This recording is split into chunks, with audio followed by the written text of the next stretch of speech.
रवि की अभी नई नई शादी हुई थी। उसकी पत्नी पूजा और उसकी सास ननद सभी एक साथ मिलकर एक घर में रहते थे। लेकिन पूजा की सास पूजा को बिल्कुल भी अच्छा नहीं मानती थी। उसको उसको किसी न किसी बात पर टोकती रहती थी। यह बात पूजा को बिल्कुल भी पसंद नहीं थी। पूजा अपने पति से कहती है कि मुझे तुम्हारे माँ के साथ नहीं रहना है, मुझे भी तुम अपने साथ ले चलो। रवि विदेश में जॉब करता था, इसलिए पूजा सोचती थी कि वह भी रवि के साथ चली जाएगी तो सुकून से रह पाएगी।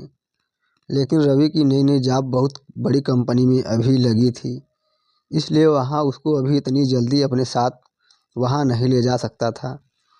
तब रवि पूछता है कि तुम्हें क्या परेशानी है यहाँ रहने में। तब वह बताती है कि मैं सारा दिन भर खाना बनाते बनाते थक जाती हूँ। बर्तन धोना, घर का काम करना और ऊपर से तुम्हारी माँ ताने भी सुनाती रहती है। तो मुझे यहाँ बिल्कुल भी अच्छा नहीं लगता। पूजा की यह सब बातें सुनकर रवि बोलता है, ठीक है, मैं जब विदेश जाऊँगा तो वहाँ से कुछ ऑटोमेटिक चीज़ भेजूँगा जो तुम्हारे लिए घर के सारे काम आसान कर देगी और तुम्हें परेशानी नहीं होगी। ऐसा बोलकर कुछ दिन बीत जाते हैं। रवि फिर विदेश चला जाता है। अब पूजा घर में अकेले दिन भर सारे घर का काम करती है और सास के ताने सुनती रहती है। फिर एक दिन दरवाजे पर कोई बेल बजा रहा होता है, तो वह दरवाजे पर जाती है और देखती है कि एक बहुत बड़ा पार्सल उसके गेट पर आया है। तो वह पूछता है, यह क्या है? तभी कुरियर वाला बोलता है, यह पार्सल विदेश से आया है, इसमें कुछ सामान है आपके लिए। तो पूजा तुरंत अपने पति को फ़ोन करके पूछती है कि तुमने कुछ सामान भेजा है क्या? तो रवि बोलता है, हाँ, मैंने तुम्हारे लिए कुछ ऑटोमेटिक चीज़ खरीद कर भेजी है ताकि तुम्हें कुछ आराम मिले। जब पूजा उस पार्सल को खोलती है तो उसमें घर के काम में आने वाली एक से एक बेहतरीन चीज़ निकलती है, जिससे पूजा को घर के काम करने में आसानी होती है। अब पूजा की सास उसको खाना बनाने को बोलती है, तो पूजा तुरंत उसमें एक रोटी मेकर निकालती है और उसे जल्दी रोटियां बनकर तैयार हो जाती है। यह देखकर उसकी सास बहुत चिढ़ जाती है और उसकी ननद बोलती है, भाभी भाभी, घर बहुत गंदा हो रहा है, ज़रा सफाई कर लो। तो पूजा फिर एक दूसरा पार्सल खोलती है, उसमें से एक वैक्यूम क्लीनर निकालती है, जिसका बटन दबाते ही पूरे घर की आसानी सफाई कर लेती है। अब उसकी सास और ननद यह सब देखकर चौंक जाते हैं और चिढ़ने लगते हैं और यह सोचते हैं कि अब तो पूजा के पास ऑटोमेटिक सामान आ गया है, अब यह आराम से सब काम करेगी। उसकी माँ बोलती है, हमने नौकर तो इसलिए नहीं रखे थे ताकि यह काम करे, और लेकिन देखो इसके पति ने तो सब ऑटोमेटिक चीज़ें भेजकर हमारा प्लान ही फेल कर दिया।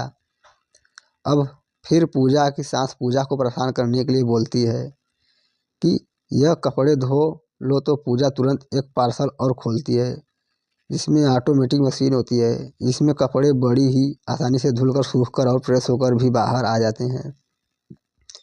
अब यह सब देखकर उसकी सास हैरान हो जाती है और अपनी बेटी से बोलती है, इसके पास तो हर चीज़ का तोड़ आ गया है, अब हम क्या करें? तभी उसकी सास अपने बेटे को फ़ोन लगाती है और बोलती है, तूने इतना खर्च करने की क्या ज़रूरत थी? इतनी महंगी महंगी चीज़ घर में क्यों भेजी? हम सब मिलकर काम कर तो रहे थे। तभी रवि बोलता है, कोई नहीं माँ, मैं नहीं चाहता कि आपको कोई परेशानी हो, इसलिए मैंने यह सब चीज़ भेजी है। अब उसकी माँ गुस्से से फ़ोन रख देती है।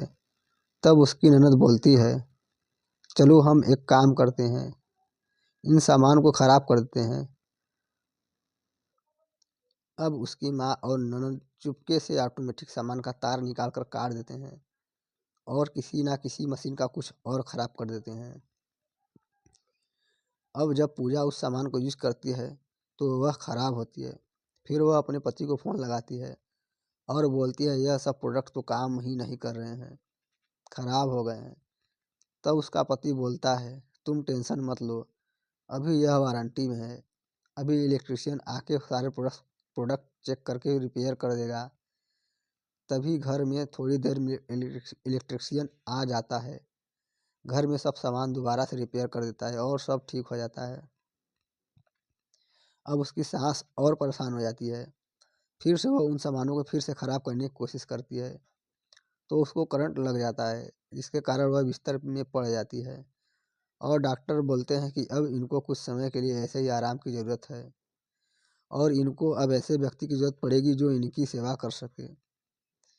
यह सब बात सुनकर उसकी सास परेशान हो जाती है और तभी उसकी बेटी भी बोलती है, माँ मेरे तो ससुराल से फ़ोन आया है, मुझे तो कल ही ससुराल जाना पड़ेगा। ऐसा बोलकर वह भी अपने माँ को अकेला छोड़कर अगले दिन अपने ससुराल चली जाती है। अब उसकी सास सोचती है कि अरे बेटी भी चली गई, अब मेरा ख्याल मेरी सेवा कौन करेगा।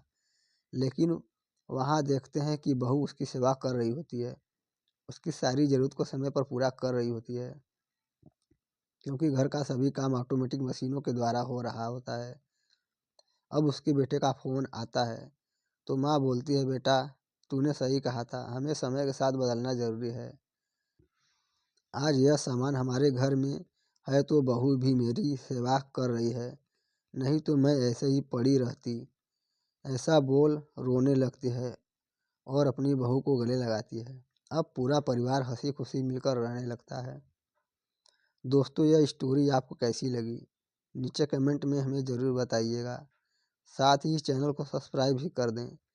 कहानी पूरा पढ़ने के लिए शुक्रिया।